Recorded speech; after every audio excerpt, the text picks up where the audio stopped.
Good evening. Welcome to another episode of Brett's Old Time Radio Show. It's beautiful today. It's a bit chilly, but you'd expect that, wouldn't you, really, in March? But the sun's shining, we've got clear blue skies, and the birds are singing, which is brilliant. And I've opened the window just because I thought, well, that would be rather nice for you to share in that. So I hope you're loving life and loving listening to the birds singing. I'm Brett. I'm your host for our Nighttime podcast. Welcome to another episode. I've got a Facebook page, Instagram page, and a YouTube channel. They're all called Brett's Old Time Radio Show. And if you could follow me, that would be absolutely brilliant. Feel free to send me any feedback on our shows if you get a minute, brett@tourdate.co.uk. And please do check out our Patreon supporter page, patreon.com/Brett's Old Time Radio Show. Time now for our latest episode of Tales of the Texas Rangers. It's called Dead or Alive, first broadcast on the 9th of September, 1950. Presenting Joel McRae as Jace Pearson in Tales of the Texas Rangers.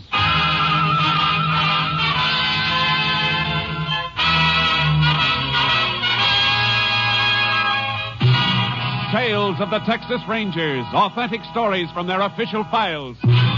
Texas, more than 260,000 square miles, and 50 men who make up the most famous and oldest law enforcement body in North America.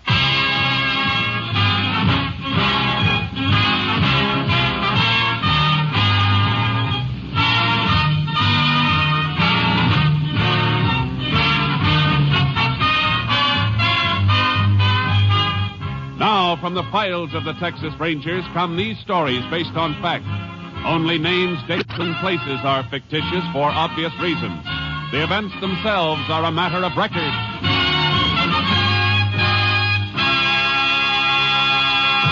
Tonight's transcribed case, Dead or Alive.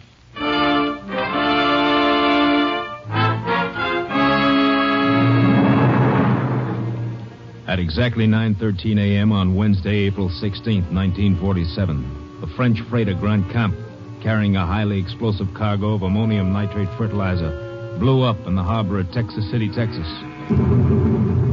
It was the first in a chain of explosions as chemical plants, tin smelters, and oil refineries disappeared in blasts and flame. Shortly after 1 a.m. the next morning, the major chain reaction was set off. The explosions rocking the city of Galveston 10 miles across the bay, where excited crowds gathered in the streets watching the raging, flame-pierced sky. Extra! Texas City death toll 300, hundreds more missing, scores of bodies unidentified. Paper, mister? Yeah, give me one. Here. Read about it. Unidentified dead toll still mounting. Where are the names, Vance? Where's the list of the dead? They only got a few of them identified. Well, is Ralph's name there? Wait a minute. No, he's probably all right. A working square like him would be. But he worked at one of the refineries they're burning. Stop blubbering. You want to attract attention to me? No, Vance, no, but he is my brother. I gotta worry about him, too, don't I? Yeah. Come on, over here, into this doorway. Look at that blaze over there across the bay. What a spot to clean up. Money, jewelry must be laying around the streets. Just wait. Vance, ain't you crazy? There'll be police there, Rangers. You're in enough trouble now. Yeah, Liv, you're right. But I'm getting out of it now, for good. And that place over there is going to do it. Maybe your brother Ralph is one of the dead they haven't identified. You got to go there, baby. If he is, you'll have to identify him. Oh. If he is there, in with the ones they don't know. There's nothing you can do to help him. But you can help me. Vance, what do you mean? Well, if you find him there, baby, you can identify the body and say it's mine. Vance. You want me in the clear, don't you, baby? They won't be chasing after me if they think I'm dead, don't you see? But my own brother. What are you asking me to do? I'm asking you to do as you're told. If you want to walk out on me, go ahead. But if you don't, you're going to want me to keep on running for the rest of my life? Or let them get me and send me to Huntsville for 10 to 20? Oh, I don't want anything to happen to you, Vance. You know that. Well, then show me, baby. Show me. You can't help Ralph if he's over there, but you can help me, don't you see? I'll get out of here tonight. And I'll let you know when to meet me. Maybe at that resort place we passed near Lake Bluewater. We'll be free, baby. You and me. Free from there on. But how? What'll we do for money? That'll be taken care of, too. There's a safe in Landstone. I've been itching to get at it for a long time. One last box job, baby, and enough to see us through. Now, go ahead right now. And remember, if you find your brother, he ain't Ralph Brenner. He's me, Vance Young. And come back, pack up, and stay put till you hear from me. From then on, it's gravy. Nobody ever arrests a dead man.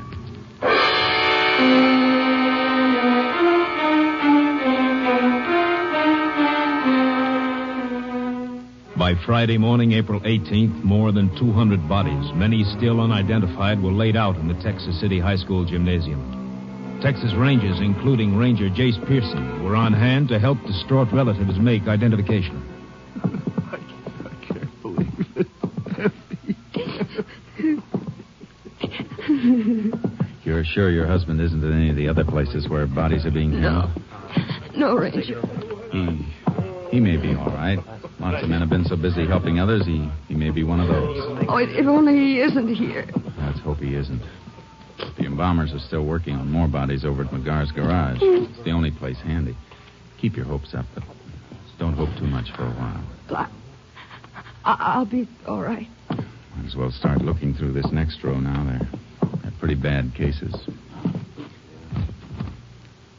Recognize anything on this one? No.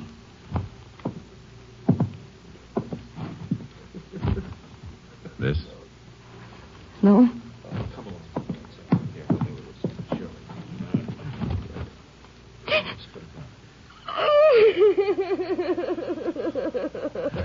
I'm sorry. I'm very sorry, ma'am. Are you sure? That ring on his finger. I gave it to him a long time ago.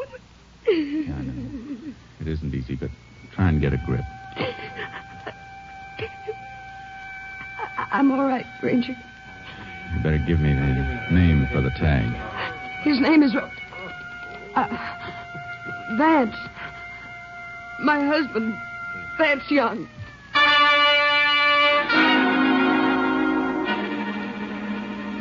Vance Young. The name burned in my mind like a branding iron. There was no time to ask her, and yet I had to ask. It was part of my job. I waited until we got out into the street.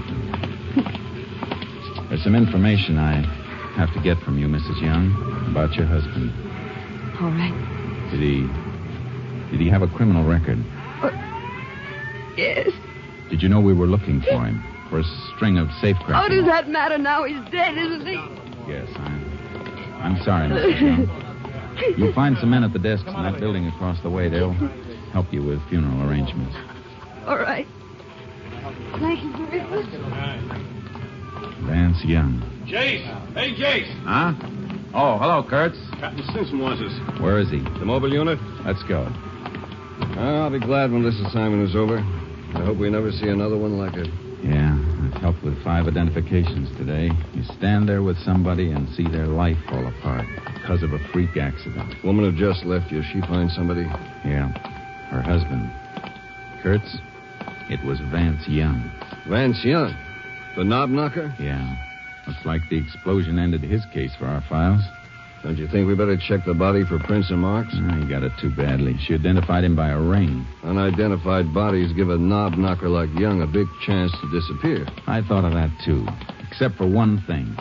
That woman's grief was real. She wasn't faking it. A week passed. A week of horror and nightmares till the fires in Texas City were controlled and stopped. And men with tight lips and grim courage started to rebuild the ruins. Most of us Rangers went back to regular duty in our regular areas. Then one day, while Bud Kurtz and I had just finished a routine job and were driving back to headquarters, a call came through via short wave. KTXA to Unit 10. KTXA to Unit 10. Unit 10 to KTXA. Go ahead, KTXA. Unit 10, proceed immediately to Landstone, Texas, Arthur County. Safe of mercantile store burglarized there at 4 a.m. today. Crime reported by owner when store opened at 9:30 a.m. this date. Any lead on responsible subject? Subject unidentified, but known to be one man working alone, according to information given by watchman. Watchman was overpowered, being treated at Landstone Emergency Hospital. Units 10 and 6 proceeding to Landstone. We'll keep KTXA informed. Unit 10, 10-4. Assignment authority, Captain Stinson. KTXA Austin. Landstone, about 40 miles, Jace. Yeah. Knob-knocking job, huh? Yeah. At least, though, there's one safe specialist we can eliminate right from scratch on this one. Who? Vance Young. Oh, yeah, I almost forgot about him. Dead men don't rob safes, do they?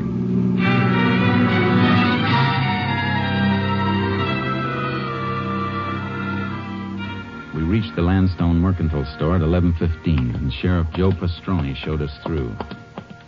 These back rooms are used for storage. He came in through the back, went through that door over there to the general office. That's where the safe is. How'd he get into the building? Forced the watchman to let him in. Watchman patrols this whole area, door shaker. Has keys to get into all the stores if he sees anything that looks funny. Well, then he must have met the safecracker outside. Yeah, I guess so. Watchman was pretty dazed this morning. The doc is patching him up at the hospital. Deputy will drive him back here as soon as his head's fixed. Now, as you can see, been over everything for fingerprints. You find any? Sure, hundreds. They probably all belong to employees of the store. Best bet is to check the prints on the safe first. Already did that. Only 2 sets. Owner of the store and the bookkeeper. Well, that won't tell us anything, Jace, unless one of them robbed the store. That isn't likely. Better have a look at the safe now, Sheriff. Sure thing. Last office back here. What make is the safe, Sheriff? It's Will's Atlas, new model. It's a tough box, Jace. Steel and wrought iron plates and more alarm wires than a marionette show. Yeah, but a good safecracker could divert the alarm circuit without tripping it. Then the box is a cinch because he's got the wire holes to start working on. Here we are.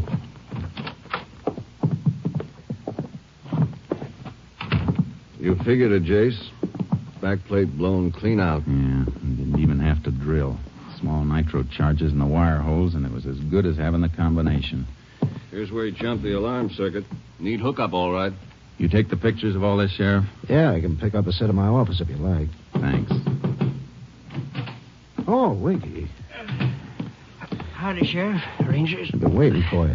This is a watchman. How's your head? Well, aspirin ain't gonna help it any, I'll tell you that. You gonna get the fella? We'll be able to answer that better when the fingerprints are checked. Fingerprints? He ain't gonna find any he left. He was wearing gloves. I figured, Jace. Yeah. Tell me, Winky, would you recognize the man if you saw him again? Could you pick out his picture? Yeah. If I had his picture took with a sack over his head, I could. That ain't likely. You mean his face was covered? Had a sack over his head, like I told you. Holes for the eyes. He ain't gonna catch him by no fingerprints or pictures. Maybe you ain't gonna catch him at all. Oh, I wouldn't say that, Winky. Sheriff, would you mind going down to your office for prints of the pictures of the scene here? I'd like them sent on to my headquarters for an MO check. Sure. Take care of it right away.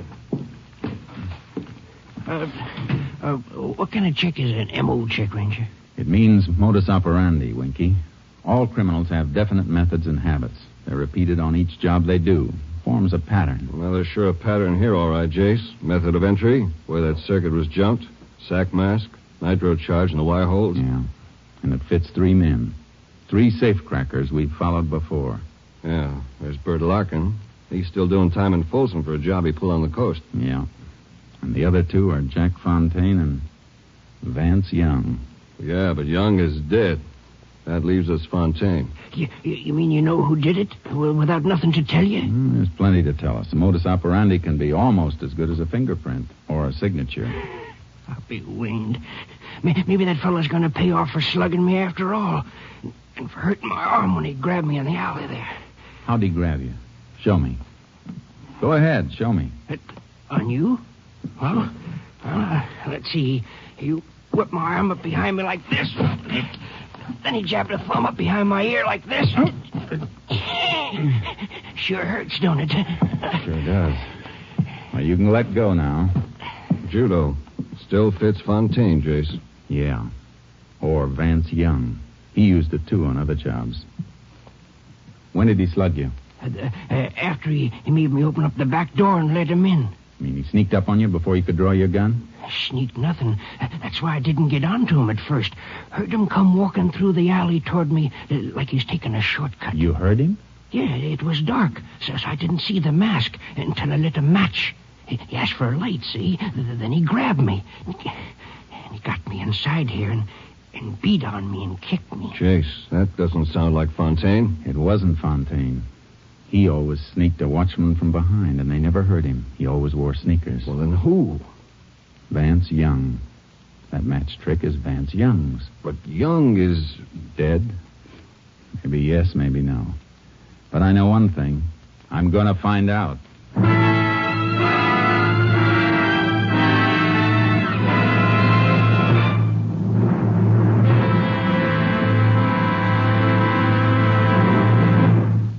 You are listening to Tales of the Texas Rangers, starring Joel McRae as Ranger Jace Pearson. And now, we continue with tonight's case, Dead or Alive, an authentic story from the files of the Texas Rangers.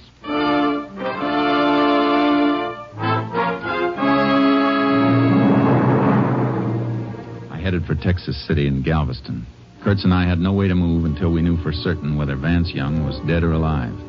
As we drove, I put through a request for headquarters to dig up some information. We were still on the road when KTXA came up with the answers. KTXA to Unit 10. KTXA to Unit 10. Unit 10 to KTXA. Go ahead, KTXA. Have information you requested. Woman who identified body of Vance Young in Texas City gave name as Lillian Young, residing at 410 Harbor Lane, Galveston. Deceased was wearing ring used in identification. Has subject Lillian Young claimed ring? No claim has been filed yet. Ring still being held at property claims in Texas City. Unit 10 also requested check on place where body identified as Vance Young was originally found. Body was among those recovered from debris of Amalgamated Refinery Plant 7. Unit 10 believes identification may have been falsified. Possibility Vance Young still alive. Units 10 and 6 continuing investigation. May be tied in with robbery in Landstone, Texas. Proceed. Keep KTXA informed. Authority, Captain Stinson. Unit 10, 10-4. KTXA, Austin. You get that address, Kurtz? Yeah. 410 Harbor Lane, Galveston. If we're right, she may have cleared out by now, but we've got to try it. What do you want me to do? I'll drop you at Texas City. Get that ring and check every living person who worked at Amalgamated. See if any of them remember that ring and the man who wore it. Right. I better call KTXA again and have that marriage record traced. Find out when and where that woman married Young. What her maiden name was, everything we can get. We'll be in Texas City in a couple of minutes. I can start the check from there and bring the information to you where we meet. The Harbor Lane address in Galveston.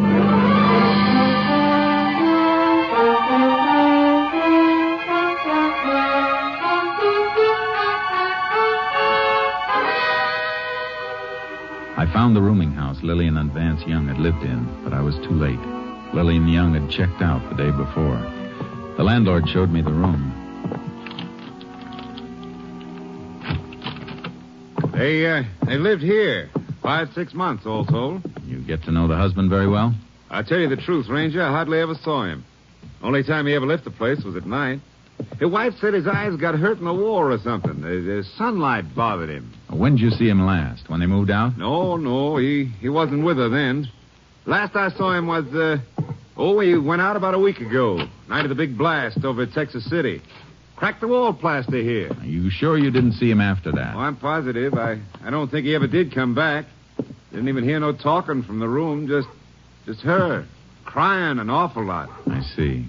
She decided to leave kind of sudden? Oh, like a jackrabbit hearing a hound dog. Left for work yesterday morning, came steaming back about an hour later. Give me the keys, pack up, and left. Came back from work. You know where she worked? Yeah, I do. She was a waitress. The Bayshore Diner. Bayshore Diner. Thanks.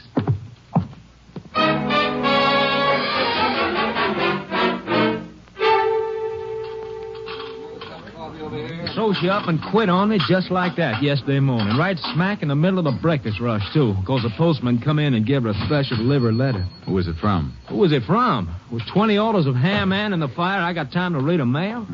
All I know is she leaves me the serving, the dishes, and the cleaning and everything. Stop beefing, Chuck. That little old gal had trouble. Yeah, you should talk. All you got to do is drive one cab. You don't have the serving and the dishes and the cleaning and everything. You find yourself a little old chaplain to hear your troubles and give me some coffee. Come on. Okay. Maybe you can tell a ranger more about Lil than I can. Hanging around her, making eyes at her all day. You took her out when she left here. Is that right, driver? Did she leave here with you? Well, she hired my cab, if that's what you mean. Where'd you take her? Well, I took her home. Waited while she packed some things, then rushed her to the bus depot. She said somebody in her family was sick and she had to go help him right away. I guess that's what the letter was about. I was sitting there having my breakfast like I always do, and I understand. But what about the bus depot? You know what bus she caught? The northbound toward San Antone. Cut it mighty fine, too. Got there just about a minute before the bus pulled out. Would have made it a lot easier if she didn't make me come dashing back about a mile after we left here. Back here to the diner? No, back to the laundry down the street. Guess she had some stuff in there. Although she didn't bring a bundle out with her. Then on top of that, she says she can't pay me. Not that I'd mind, except for the 10 extra blocks back to the laundry. I could have put the flag back up if she told me beforehand. You say the laundry's right down the street? Yeah, about half a block. Thanks. I'll walk down. Hey, Jace! Hi, Kurtz. Fellow at the rooming house told me you came down here. Yeah. Find out anything on that ring? Plenty. A couple of men who worked at Amalgamated recognized it. Belonged to a plant man named Ralph Brenner. Then it wasn't Young's. No. I got that rundown on Young's wife. Her maiden name was Lillian Brenner. The guy she identified was her brother, not her husband. Then that's why she was broken up. I knew that part wasn't an act. Come on. Where are we going? We're going into the laundry business.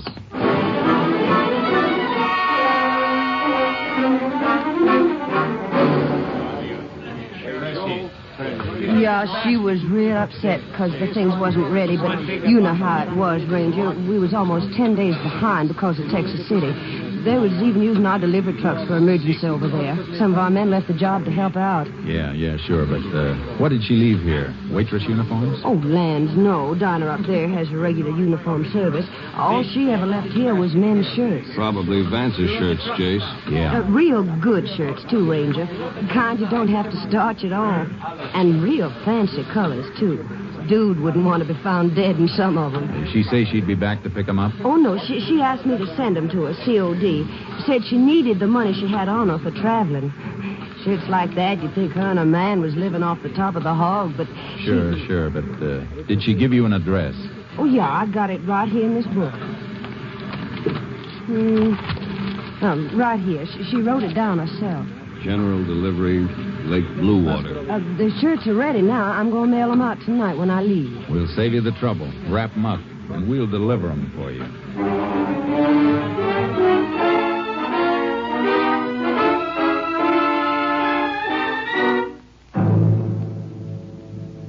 Kurtz and I headed for Lake Bluewater, towing our horses in a trailer, ready to follow Vance Young no matter which way he moved.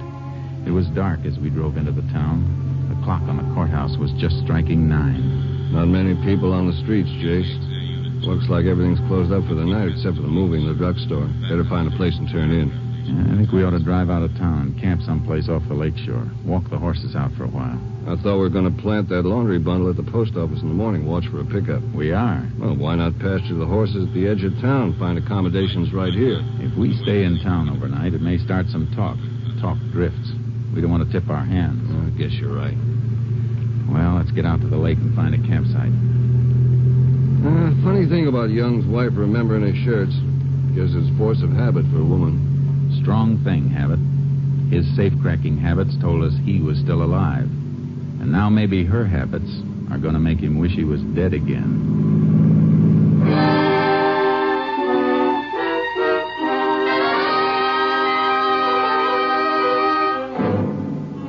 We took the road for the lake, past the summer cottages skirting the shore on one side of it. Then as we rounded a curve and passed a house and a group of resort cabins, I spotted something. Hey, Jace, what's the matter? I saw something. Wait till I back up. Headlights picked it up as we came around this curve. There. Look at those. All I see is the back of a few cabins, some wash on the line. Look at those 2 shirts on the end of the line. Look like a couple of rainbows, even in this light. Hey. That's the kind of color scheme Vance Young goes in for. Shirts we have in the laundry bundle are just like those. Lights on in a few of the cabins. Yeah, I'm going to leave the car here while we have a look at those shirts. Horse trailer will make too much of a racket if we drive in. Yeah, no chance of being taken for tourists with that on the back. Better cut the motor and douse the headlights. Yeah. What was the laundry mark on those shirts we've got?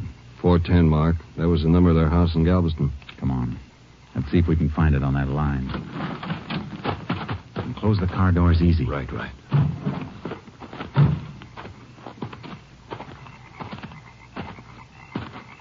Take one of them down so we can get a better look at it. What's the matter? Clothespin stuck. There, I got it now. Hold it low to the ground. I'll cut my hand over the flashlight. Good. There it is. 410. These belong to our boy, all right. Quite a few cabins, Jace. He's in one of them. That's all we have to know. Come on. Start with this end cabin and go right on down the line. We better be ready for anything. Here's the first stop. Dark, Jace. Yeah, you have to feel your way around. Doesn't seem to be anybody living here. This one's empty. Now, let's move All on. right, you. What? Hey, put that flash out before I fire. No. Oh, Rangers. I'll put it out. That's better. Who are you? Name's Ed Bullock. I own these cabins. Just walking back from the boat dock with a couple of guests. Saw you sneaking in the dark. You looking for a place to stay? No. We're looking for a couple named Young. Oh, well, that's funny. It was Mr. Young who spotted your shadows. Hey, Mr. Young. Was that Young just with you? Yeah. Him and his wife was right behind me when I flashed light in here. They spotted us, Jace? Yeah. Come on. Hey, hit my boat. Somebody started my boat. Is that the only boat you got down there? Only one with a motor. There's a canoe. We're not going to reach them, Jace. They'll head across the lake. How far is it, Bullock? A mile and a half. Kurtz, grab your horse from the trailer. You can beat them around to the far side if you ride hard. When you get there, flash your light. That'll keep them from trying the shore over there. Right. What about you? I'm taking the canoe. And hurry. We'll get him. Ranger, I better go back to the office. My wife... You can faint later, Mr. Bullock. Right now, I need you. I'm going out in the canoe. Flash your light from this shore. They'll think I'm here and they won't dare land on either side. But make sure you don't turn the light on me in this canoe. All right, Bullock. Turn your light on as soon as I get out in the open water.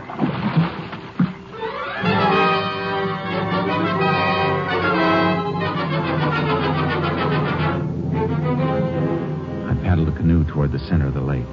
Kurtz beat the Youngs around to the opposite shore, and I could still hear their motor when I saw the beam of Kurt's light. The Youngs saw it, too. The beam wasn't strong enough to reach them, but I heard the boat in a turn, and the motor came back toward me for a moment. Then it went dead on the dark water. What'd you stop the motor for, Vance? Shut up. They're waiting for us on each shore. But their lights don't reach us. Thanks, we gotta get out of Will here. you shut up and let me think? There's a little wind. The boat will drift to the far end of the lake. But that's so slow. Well, what do you want me to do? I can't swim like you can. Why can't you use the oars? Because the oar lock squeaks, stupid. They'd hear him. Yeah, there's only two of them. They can't cover the whole shore. Gee, Vance, it's so dark. And Hey, I hear something. What? Something in the water. You're crazy. Can't you see their lights on the shore? Well, Vance, I do hear something. I see it. It's a canoe. What? Don't move, Young. I'm coming into your boat. What, you? I'll drain you with this oar. Look out! Help! Help! Let go of me. Let go! Hey, have you got him? He can't swim. Where he's going, it won't matter. Grab onto the canoe and kick for shore. I got a nice dry shirt waiting for him.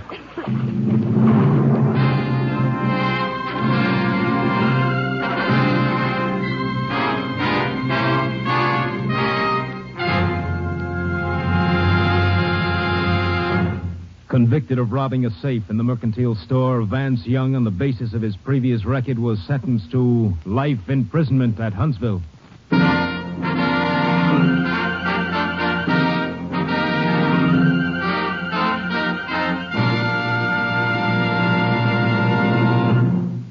This is Joel McCrae. Many of our listeners, particularly in Texas, recall these cases we've been dramatizing, and some listeners have sent in questions about the Rangers. Yes, it's true. There are only 50 Texas Rangers. And to show you how busy these Rangers are, from 1946 to 1948, the Rangers handled nearly 17,000 cases. With Texas as big as it is, that means they cover about 4 times greater area per man than any other police officer in the world. Next week, we'll have another authentic story I believe you'll enjoy very much. Like the others, it's based on their official files, adding further glory to the Rangers. Hope you'll be listening. Good night. Next week, Joel McCrae in another authentic reenactment of a case from the files of the Texas Rangers. Joel McRae is currently seen starring in the MGM production Stars in My Crown. This story was transcribed and adapted by Joel Murcott, and the program was produced and directed by Stacy Keach. This is Hal Gibney speaking. 3 chimes mean good times on NBC. Your Saturday hour of fun begins in 4 weeks. You'll hear Judy Canova and this young man. Hello, everybody. This is Dennis Day. On October 7th, I'll be starting a new season on the air. There'll be fun for all, lots of music and laughs. So join us for our opening show, October 7th, over your favorite NBC station. Yes, beginning October 7th, hear Dennis Day, then Judy Canova in an hour of fun on NBC. 3 chimes mean good times on NBC. Welcome back. Hope you enjoyed our latest episode of Tales of the Texas Rangers. Don't forget, we'll be back with Steptoe and Son tomorrow night, going live at 5 p.m. GMT. You can email me, brett@tourdate.co.uk. I'd love to know your thoughts on the show. And as I mentioned earlier, I've got a brand new supporter page where you'll find loads of extra content and extra shows. Check it out, patreon.com/Brett's Old Time Radio Show. Thanks for listening. I'll be with you 7 days a week, each and every week. And I'll see you next time on Brett's Old Time Radio Show. Love you. Bye.